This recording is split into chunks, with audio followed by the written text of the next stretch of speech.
Assalamualaikum warahmatullahi wabarakatuh. Saya Rista Febrianti dengan NIM 2114070048 dari kelas PKIB PP21 Fakultas Tarbiyah dan Keguruan di UIN Imam Bonjol Padang. Video saya ini saya buat sebagai tugas akhir semester saya mengenai pelajaran matematika tentang soal dan pembahasan. Pertama, materi geometri bangun ruang. Soal pertama, terdapat sebuah kardus berbentuk kubus dengan panjang rusuknya 9 cm. Maka tentukanlah volume kardus tersebut. Diketahui rusuk kardus atau dilambangkan dengan L adalah 9 cm.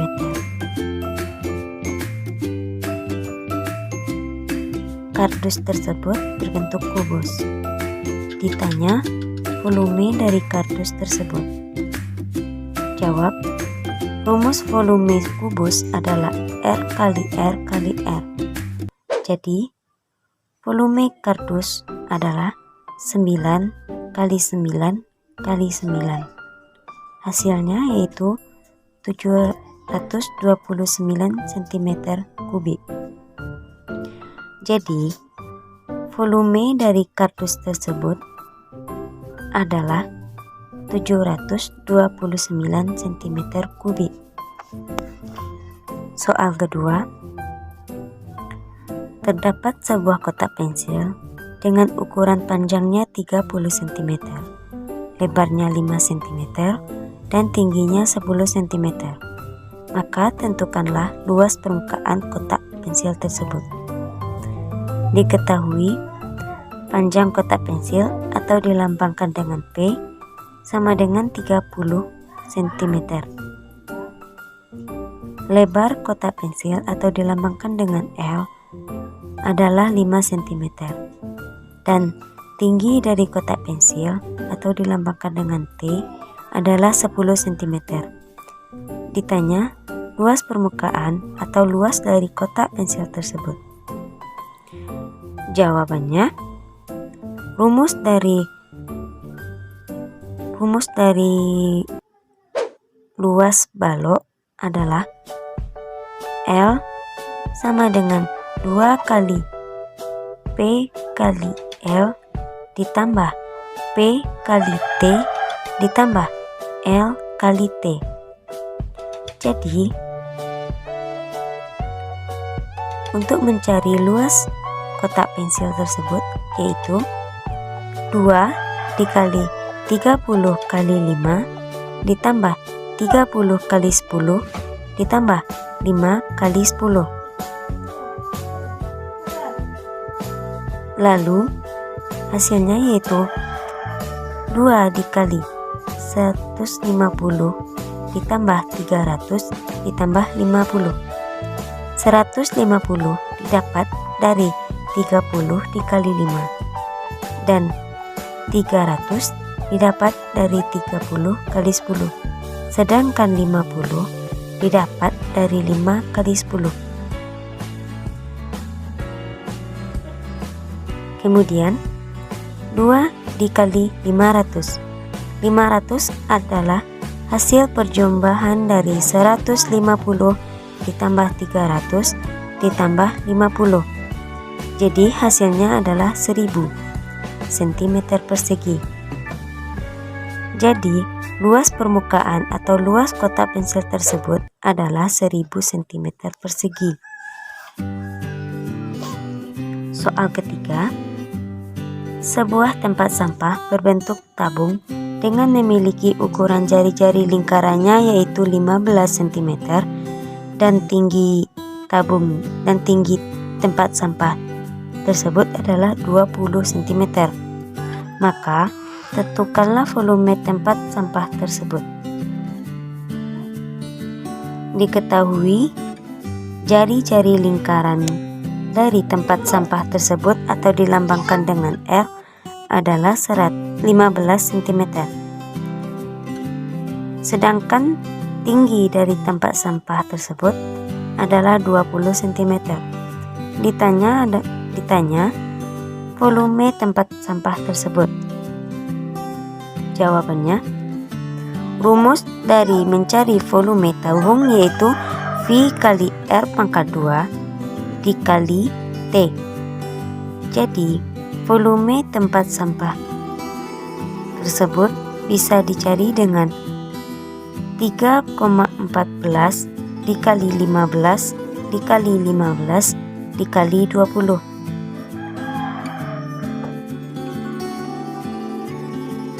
Atau bisa 3,15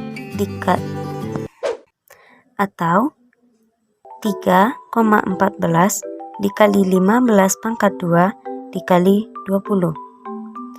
3,14 adalah nilai dari V. V terdapat dua nilai, yaitu 22/7 dan 3,14.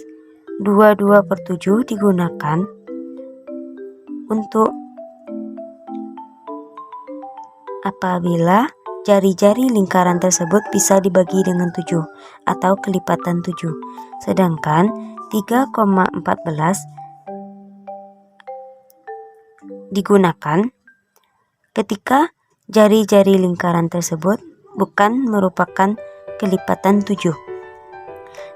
Karena 15 bukan kelipatan 7, jadi di sini kita menggunakan 3,14. Jadi 3,14 dikali 15 kali 15 kali 20 hasilnya yaitu 3,14 dikali 4.500.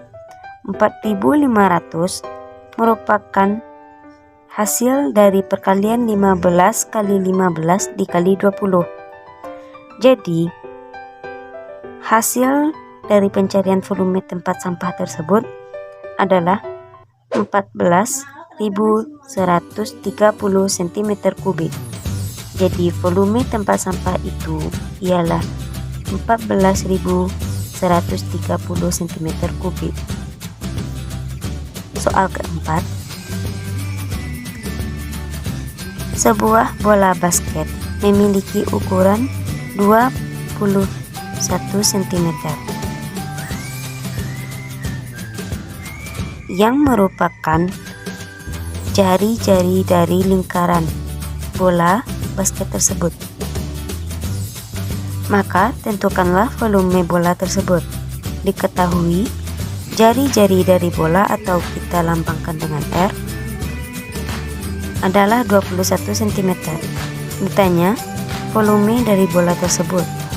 Jawab, rumus dari volume bola adalah 4/3 dikali V dikali R pangkat 3. Jadi kita masukkan angkanya. Jadi 4/3 dikali 22/7 dikali 21 pangkat 3. Lalu 4/3 dikali 22/7 dikali 9.261. 9.261 kita dapat dari perkalian 21 kali 21 kali 21 atau dari hasil 21 pangkat 3. Jadi lalu 4/3 dikali 22 dikali 1323. Kita mendapatkan 1323 dari hasil pembagian 9.261 dibagi dengan 7. Karena 9.261 merupakan kelipatan dari 7, yang hasilnya jika dibagi adalah 1323. Lalu 4 dikali 22 kali 441. 441 kita dapat dari pembagian 1323 dibagi dengan 3. Jadi hasilnya yaitu pembagian dari 1323 dengan 3 adalah 441. Lalu 88 dikali 441. 88 kita dapat dari 4 dikali 22. Hasilnya adalah 88. Jadi 88 dikali 441 adalah 35.808 cm kubik. Jadi volume dari bola basket tersebut adalah 35.808 atau 35.808 cm kubik. Kita masuk pada materi kedua, yaitu kesejajaran dan kesebangunan. Soal pertama. Diketahui panjang BD adalah 8 cm dan AD adalah 6 cm. Berapa luas segitiga ABC? Berdasarkan gambar di samping, diketahui panjang BD adalah 18 cm dan panjang AD adalah 6 cm. Yang ditanya adalah luas dari segitiga ABC. Jawab. AB adalah AD ditambah DC. Lalu BD sama dengan AB dikali DC.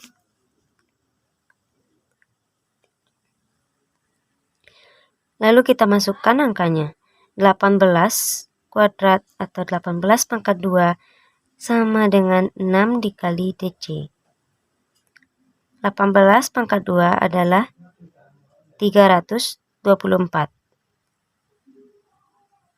Lalu 324 sama dengan 6 dikali DC.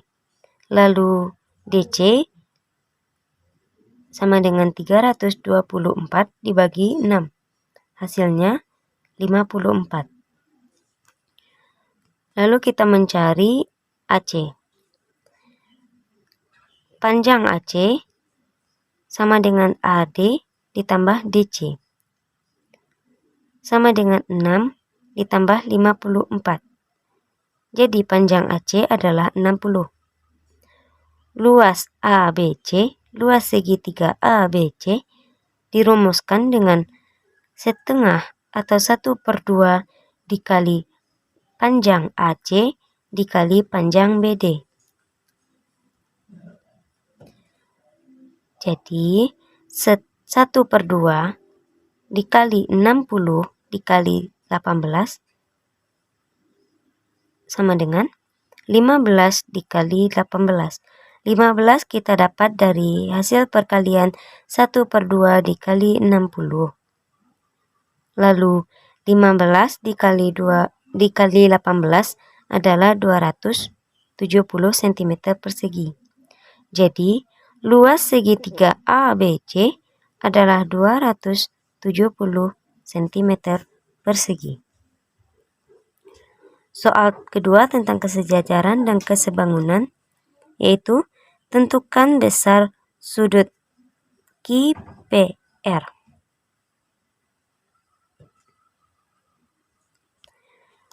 Dari gambar di samping, diketahui besar sudut OPR adalah 10x kuadrat, x derajat.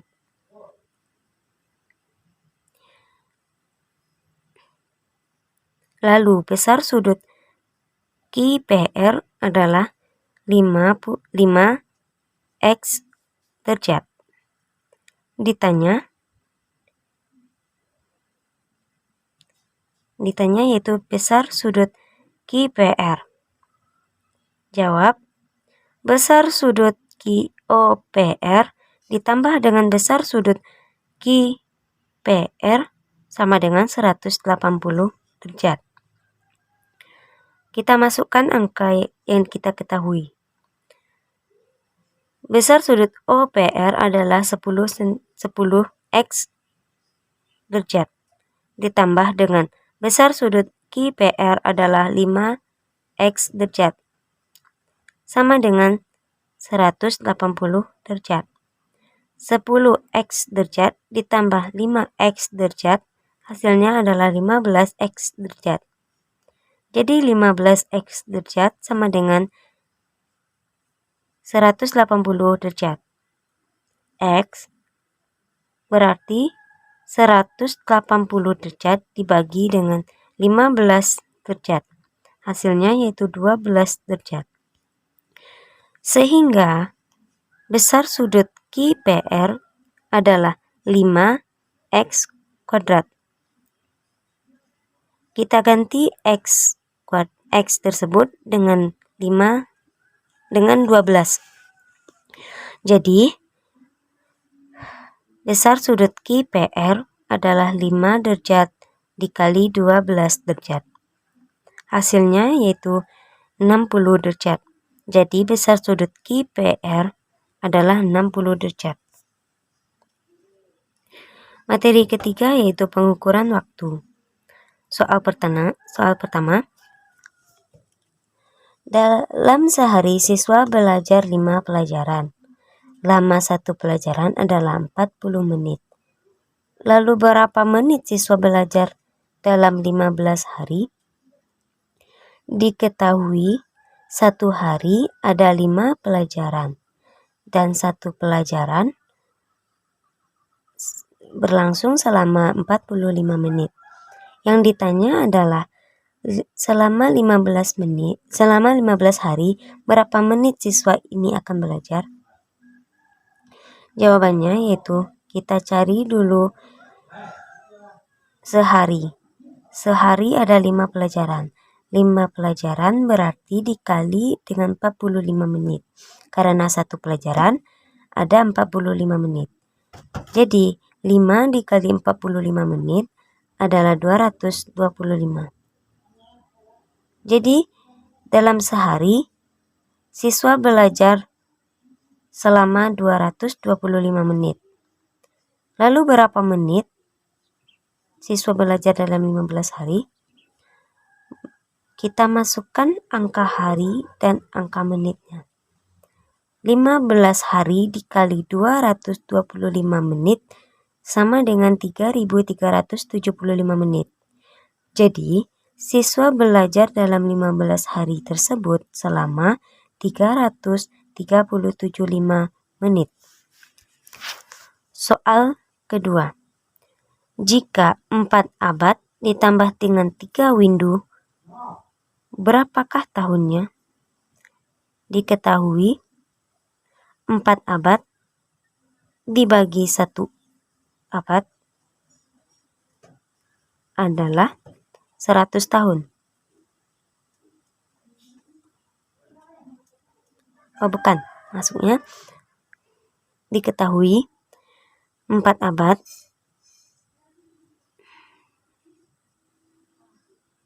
itu berarti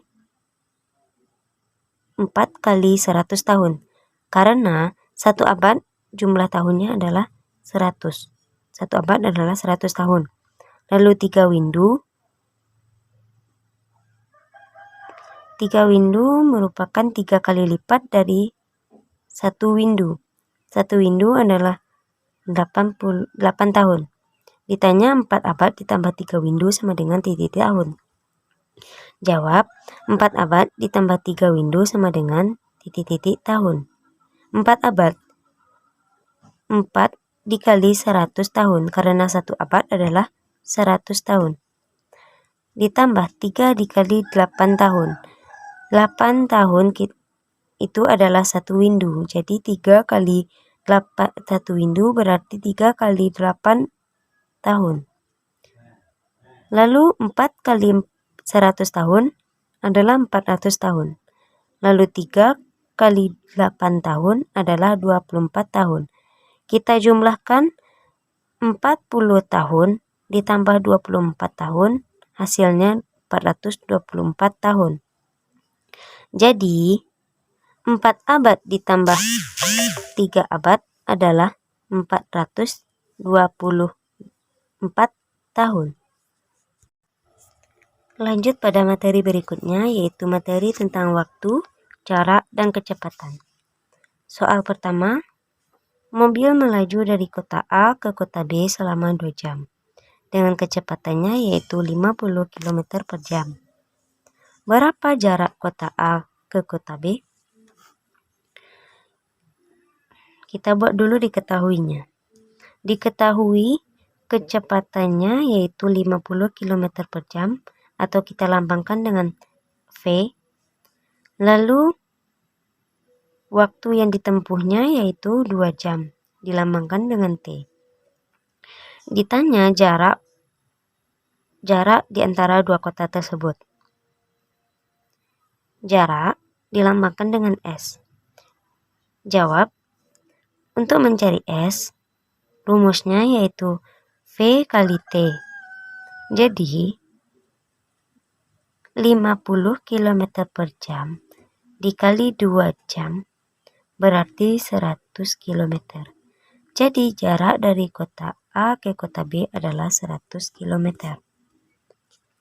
Soal kedua tentang waktu, jarak, dan kecepatan, yaitu jarak rumah Ani dengan rumah Riri 15 km. Ani berjalan kaki ke rumah Riri dengan kecepatan 3 km per jam. Berapa waktu yang ditempuh Ani sampai ke rumah Riri? Diketahui jarak dari rumah Ani ke rumah Riri adalah 15 km. Kita lambangkan dengan S. Kemudian kecepatan Ani berjalan ke rumah Ani, Riri ke rumah Riri adalah 3 km per jam. Yang ditanya adalah waktu yang dibutuhkan atau waktu yang ditempuh oleh Ani sampai ke rumah Riri adalah, jawab, untuk mencari waktu kita menggunakan rumus jarak dibagi dengan kecepatan. Atau kita lambangkan T sama dengan S dibagi dengan V. Lalu kita masukkan angkanya. 15 km dibagi 3 km per jam. Hasilnya adalah 5 jam. Jadi waktu yang dibutuhkan oleh Ani sampai ke rumah Riri dengan kecepatan 3 km per jam dan jarak rumah Ani ke rumah Riri adalah 15 km selama 5 jam. Lanjut pada materi berikutnya, yaitu penyajian data. Soal pertama, minat siswa kelas 12 di suatu sekolah pada ekstrakurikuler berbeda-beda, dan di dalam kelas itu terdapat 40 siswa. Minat siswa terhadap eskul atau ekstrakurikuler seni terdapat 70% dari banyak siswa. Sisanya adalah siswa yang minat pada ekstrakurikuler pramuka, seperti pembagian pada diagram di samping. Berapa banyak siswa yang menyukai ekstrakurikuler pramuka? Diketahui ekstrakurikuler seni diminati oleh siswa sebanyak 70%. Sedangkan jumlah siswa tersebut adalah 40 siswa. Ditanya jumlah siswa minat ekstrakurikuler pramuka. Jawabannya, ekskul seni ditambah ekskul pramuka sama dengan 100%.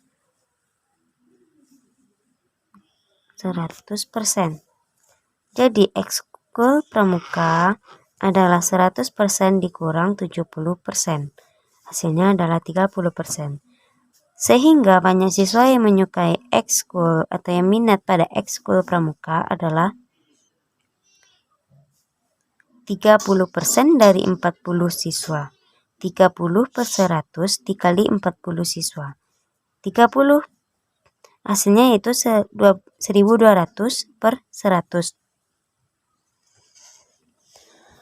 Jadi hasil dari 1200 dibagi 100 adalah 12.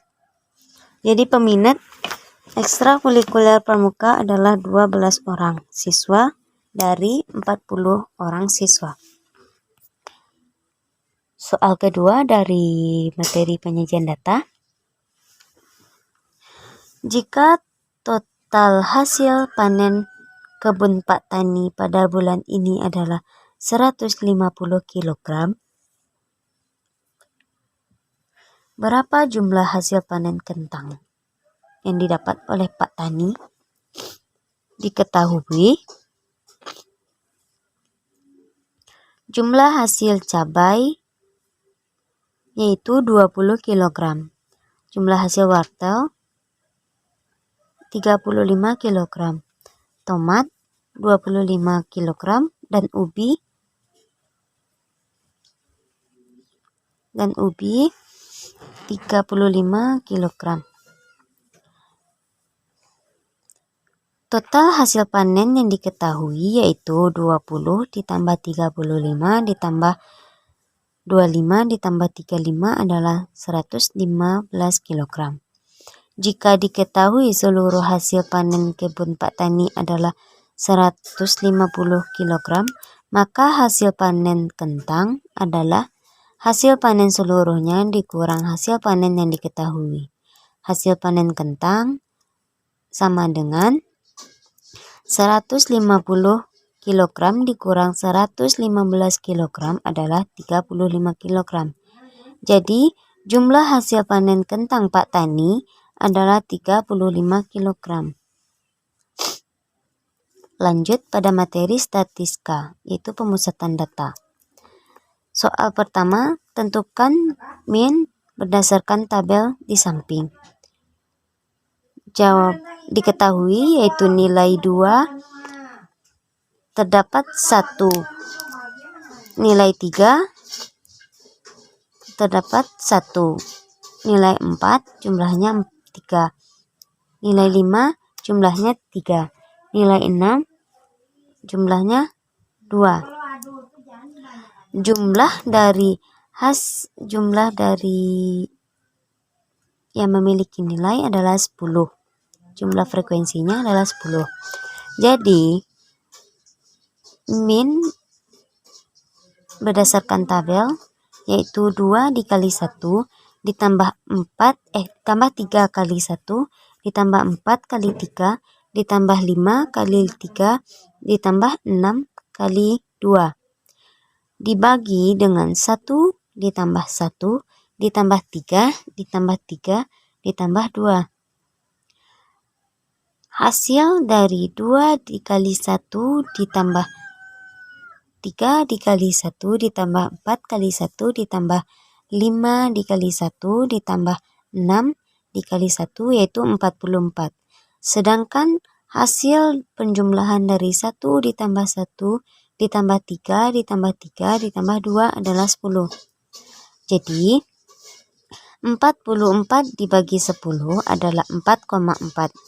Sehingga min berdasarkan tabel di samping adalah 4,4. Soal kedua, diketahui terdapat data 2, 3, 1, 2, 4, 6, 2, 5, 2, 1, 6. Tentukanlah modus dari data tersebut.